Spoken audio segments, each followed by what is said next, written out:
Sir Jagan తొక్కేయమని brother Anil Kumar గారు అంటే ఆయన బావగారు ఇలా చర్చలో చెప్పడం జరుగుతుందంట. సో అది ఎంతవరకు నిజంగా చెప్పుంటారా మీ మాటల్లో?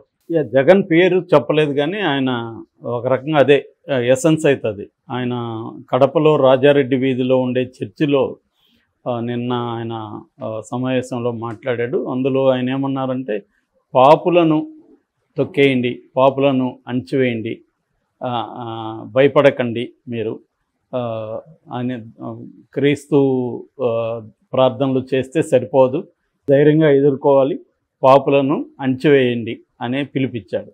ఇప్పుడు ఆయన పాపులను అణచివేయండి అని పిలిపివ్వాల్సిన అవసరం ఏముంది? పాపులంటే ఎవరు? సో పాపులంటే ఇక్కడ జగన్ అనేది అనుకోవచ్చు. ఎందుకంటే షర్మిల ఎప్పుడూ లేనంతగా ఎవరు కూడా మాట్లాడినంత తీవ్రంగా జగన్ మీద మాట్లాడుతుంది. ఈవెన్ చంద్రబాబు పవన్ కళ్యాణ్లు కూడా అంత తీవ్రంగా మాట్లాడట్లేదు.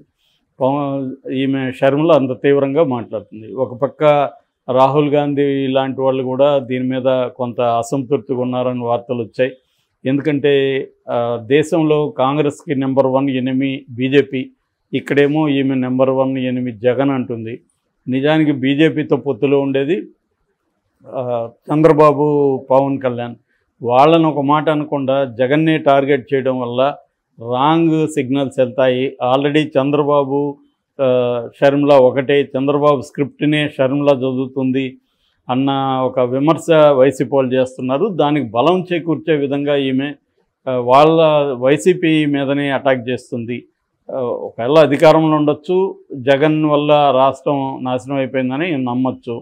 కానీ ప్రధాన శత్రువు ఎవరు కాంగ్రెస్కి? ఒక కాంగ్రెస్ వాదిగా ఆమె బిహేవ్ చేయకుండా కేవలం పర్సనల్ వెండెట్టాను తీర్చుకోవడానికే కాంగ్రెస్ను ఉపయోగించుకుంటుంది అన్న అభిప్రాయం కలిగింది అని.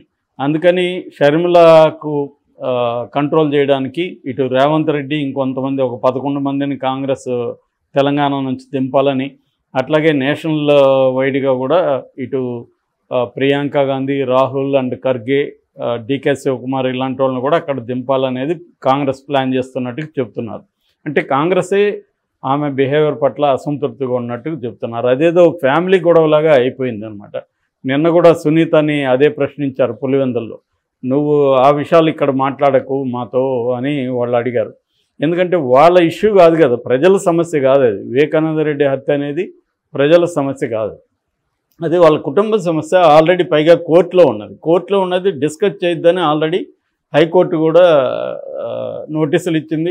కడప కోర్టు కూడా క్లియర్గా గ్యాగ్ ఆర్డర్ కూడా ఇచ్చింది. అయినా ఎవరు కేర్ చేయట్లేదు. అదే వేరే వాళ్ళు చేయకపోతేమో కోర్టులు న్యాయ వ్యవస్థల మీదకి ఇది లేదని మళ్ళీ అదే సునీత మాట్లాడుతుంది. ఇప్పుడేమో అదే సునీత మరి తనకు అనుకూలంగా ఉంటేమో న్యాయ వ్యవస్థను గౌరవించండి అని ఆమె మాట్లాడుతుంది. తనకు అనుకూలంగా లేకపోతేమో న్యాయ వ్యవస్థ చెప్పింది ఆమె ఫాలో కాదు. మరి ఆమె వేరే వాళ్ళని విమర్శించే హక్కు ఆమెకేముంటుంది? ఖచ్చితంగా ఆమె కడప హైకోర్టు దీన్ని గౌరవించాలి, గ్యాగ్ ఆర్డర్ని. అదేం చేయట్లేదు. సో అందుకని జనమే తిరగబడే పరిస్థితి వస్తుంది ఇంకా రాను. ఎందుకంటే మీ ఇష్యూ ఉంటే మీరు కోర్టులో తీసుకోండి, మాకెందుకు చెప్తున్నారు అనేది వాళ్ళు అడుగుతారు. మా ఇష్యూల మీద మీరేం మాట్లాడతారు అది కదా చెప్పాలి. ఇప్పుడు సునీత వీళ్ళు ఏం చెప్పాలి? సరే ఒక మాట అంటే అన్నావు, కానీ ప్రజలకి ఆమె ఏమి హామీ ఇస్తుంది షర్మిల తరపు నుంచి? షర్మిల గెలిస్తే అక్కడున్న కడప ప్రజలకు ఏం చేయబోతుంది అది కదా చెప్పాలి. అది చెప్పకుండా ఎంతసేపు వివేకానంద రెడ్డిని చంపించిన హంతకులకి జగన్ ఆశ్రయం ఇస్తున్నాడు, అతను అవినాష్ రెడ్డి వివేకానంద రెడ్డి హంతకుడు అని చెప్తున్నారు. వీళ్ళు ఎలా తేలుస్తారు? నిజానికి అది కోర్టు ధిక్కారం. కోర్టులో ఉన్నప్పుడు కోర్టు తీర్పు రాకముందే ఒక ముద్దాయిని తీసుకెళ్ళి వీళ్ళు హంతకుడైన మాట్లాడేస్తున్నారు. నిజానికి ఏ రకమైన శిక్ష కానీ అతనికి పడలేదు. ఇప్పటి వరకు దాని మీద ట్రయల్ లేదు. అతని ఇన్వాల్వ్మెంట్ ఉన్నట్టు ఏ రకంగా కూడా సిబిఐ ఆధారాలు చూపించలేకపోయింది. ఓన్లీ దస్తగిరి హియర్సే ఎవిడెన్స్ తప్ప, అంటే ఎవరో నాకు చెప్పారు, ఎర్రగంగిరెడ్డి నాకు చెప్పాడని చెప్పిన దస్తగిరి ఎవిడెన్స్ తప్ప వేరే ఏమీ ఎవిడెన్స్ లేదు. ఆల్రెడీ గూగుల్ టేక్అవుట్ కూడా తప్పని సిబిఐ చెప్పేసింది. అదేంటంటే గ్రీన్విచ్ మీన్ టైంకి ఇండియన్ స్టాండర్డ్ టైం మధ్య గ్యాప్ను మేము పరిగణలోకి తీసుకోలేదు అనేది వాళ్ళు చెప్పారు. ఈ కాంటెక్స్లో సునీత వీళ్ళు మాట్లాడిందంతా కూడా ఇలా ఉంది. ఇక రెండో వైపుకి వస్తే గతంలో బ్రదర్ అనిల్ కుమార్ జగన్ని గెలిపించడానికి రాష్ట్రం అంతా తిరిగాడు 2019లో. తిరిగి ఆయన ఏంటంటే ఎవాంజలిస్టు, ఆయనకి కొంత క్రిస్టియానిటీలో బలం ఉంది, అక్కడ చాలా స్ట్రాంగు. వైఎస్ రాజశేఖర రెడ్డి ఉన్నప్పుడు కేఏ పాల్ని తొక్కేసి ఆ ప్లేసులోకి తను తీసుకొచ్చాడు. నిజానికి అతను బ్రదర్ అనిల్ కుమార్ శర్మ, అతను బ్రాహ్మణుడు. సో మరుసుపల్లి అనిల్ కుమార్ శర్మ అతని పేరు. అతను షర్మిల లవ్ చేసింది కాబట్టి షర్మిలకి ఉన్న ఒక ప్రాబ్లం బిగినింగ్లో ఏంటంటే దాదాపు 2 ఏళ్ల పాటు రాజశేఖర రెడ్డి దీనికి అంగీకరించలేదు. ఆయన ఎందుకు అంగీకరించలేదంటే, నువ్వు ఇప్పుడు షర్మిల మీద ప్రేమతోనే ఆయన అంగీకరించాల. ఎందుకంటే షర్మిల అంటే ఆయనకి విపరీతమైన ప్రేమ.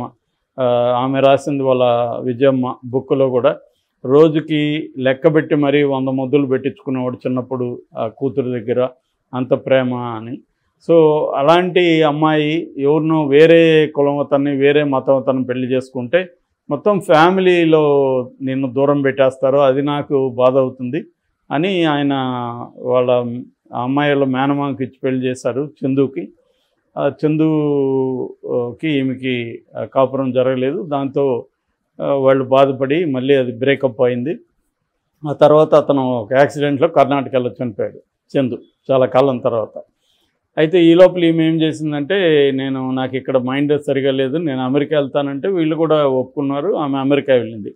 అమెరికా నుంచి ఫోన్ చేసింది, ఢిల్లీలో ఉంటే రాజశేఖర రెడ్డి, ఇట్లా నేను పెళ్లి చేసుకున్నాను, ఎవరిని అనిల్నే చేసుకున్నానని. అంటే ముందే ప్రీ ప్లాన్తోనే వెళ్ళింది అనమాట. అనిల్ ఆల్రెడీ అమెరికాలో ఉన్నాడు, ఈమె కూడా మైండ్ బాగాలేదనే సాగుతూ అమెరికా వెళ్ళింది, అక్కడ పెళ్లి చేసుకున్నారు. ఇంకా రాజశేఖర రెడ్డి కూడా అప్పటికి మనం తప్పు చేసామన్న ఒక గిల్ట్లో ఉన్నారు. ఆయన కూడా కూతురు కోరుకున్న వ్యక్తితో కాకుండా ఇంకొక వ్యక్తితో ఇద్దరి జీవితాలను మనం నాశనం చేసామన్న గిల్ట్తో ఉండి ఆయన కూడా ఒప్పుకున్నారు, రమ్మన్నారు. అప్పుడు షర్మిల ఏం చేసిందంటే తననే కన్వర్ట్ చేయించేసింది క్రిస్టియానిటీలోకి. అప్పుడు ఫ్యామిలీలో ఎవరికి ఇబ్బంది లేదు కదా, అలాగా ఇతను బ్రదర్ అనిల్ కుమార్ అయిపోయాడు. సో అప్పట్లో రాజశేఖర రెడ్డికి అధికారం ఉంది కాబట్టి తనకున్న సర్కిల్ను ఉపయోగించుకొని ఇతన్ని ఒక ఇవాంజలిస్ట్ ఇదిగాను అవన్నీ సెటిల్ చేశాడు. సో అలాగా మురుసుపల్లి అనిల్ కుమార్ శర్మ బికేమ్ బ్రదర్ అనిల్ కుమార్ ఇవాంజలిస్టు. అట్లా మాట్లాడడం మొదలుపెట్టాడు. ఆ టైంలో ఇతన్ని తొక్కేశారని కూడా ఒక ఆరోపణ ఉంది, ఎవరిని కేఏ పాల్ని. సో ఆ ప్లేస్లోకి ఈయన వచ్చాడు. సో దీన్ని ఉపయోగించుకొని, ఎందుకంటే క్రిస్టియన్ పాపులేషన్ అక్కడ ఎక్కువ ఉంటుంది, పేరుకేమో వాళ్ళందరూ కులాల పేర్లతోనే ఉంటారు, కానీ క్రిస్టియన్ పాపులేషన్ అఫిషియల్గా మనకు కనబడదు. కానీ దాదాపు 20% పైనే ఆంధ్రప్రదేశ్లో క్రిస్టియన్ పాపులేషన్ ఉంది. ఆ పాపులేషన్ మేజర్గా జగన్ వైపు ఉండడంలో తన రోల్ కూడా గతంలో ఉంది బ్రదర్ అనిల్ కుమార్. సో ఇప్పుడేమైంది, అదే బ్రదర్ అనిల్ కుమార్ తను గెలిపించమని గతంలో చెప్పిన జగన్నే ఇప్పుడు ఓడించమని చెప్పడానికి బయలుదేరాడు. ఇప్పుడు జగన్కి వ్యతిరేకంగా అతను ఇది చేస్తున్నాడు. దీని మీద వైసీపీ ఏంటంటే, ఇతను ఒక 100-200 కోట్లు చంద్రబాబు దగ్గర తీసుకొని ఈ మొగుడు పిల్లము జగన్ మీదకి వెళ్ళారు అనేది వాళ్ళ ఆరోపణ. అందుకనే వీళ్ళు ఇక్కడ నష్టపోయిన డబ్బుల్ని చంద్రబాబు ఇస్తున్నాడు. తెలంగాణలో 100 కోట్లు నష్టపోయారు వాళ్ళు. ఆ డబ్బుల్ని చంద్రబాబు ఇచ్చి వాళ్ళని కాంగ్రెస్లోకి పంపించాడు. కాంగ్రెస్లో వాళ్ళిద్దరు ఇప్పుడు జగన్ ఓడించడానికి కృషి చేస్తున్నారు. జగన్కి అనుకూలమైన ఓట్లను చేల్చడం ద్వారా కూటమికి లాభం చేకూర్చడం అనేది వీళ్ళ లక్ష్యం అనేది వైసీపీ వాళ్ళ ఆరోపణ. సో ఈ క్రమంలో ఈయన ఆంధ్రప్రదేశ్ చర్చిల్లో మీటింగ్లు పెట్టి, నిజానికి చర్చిల్లో రాజకీయ మీటింగ్లు పెట్టకూడదని ఉంది, అయినా గతంలోనూ చేశారు, ఇప్పుడు కూడా చేస్తున్నారు. సో ఈ క్రమంలో నిన్న అలా మాట్లాడాడు. దీని మీద క్రిస్టియన్ సంఘంలోనే డిఫరెంట్ విమర్శ ఉంది. ఎందుకంటే క్రిస్టియానిటీలో సిన్నర్స్ని తొక్కేయమని ఎవడు పిలిపిడు. క్రైస్తే చెప్తాడు కదా, మీలో పాపం చేయని వాళ్ళు ఎవరో ఉంటే రాయేయండి అని. అట్లాగే ఒక చెంప మీద కొడితే ఇంకో చెంప మీద చూపించాడు. అట్లాగే దాంట్లో కొన్ని థియాలజీలో, క్రిస్టియన్ థియాలజీలో ఏమంటే, కొంతమంది ఏమో సిన్ని చేసినోడు డెత్తే వాడికి, వేరే ఏమీ లేదని కొంతమంది చెప్తారు. లేదు, మన సిన్నుని మనం అనుభవించాల్సిన అవసరం లేదు, మన సిన్నుకి ఆయన అనుభవిస్తారు.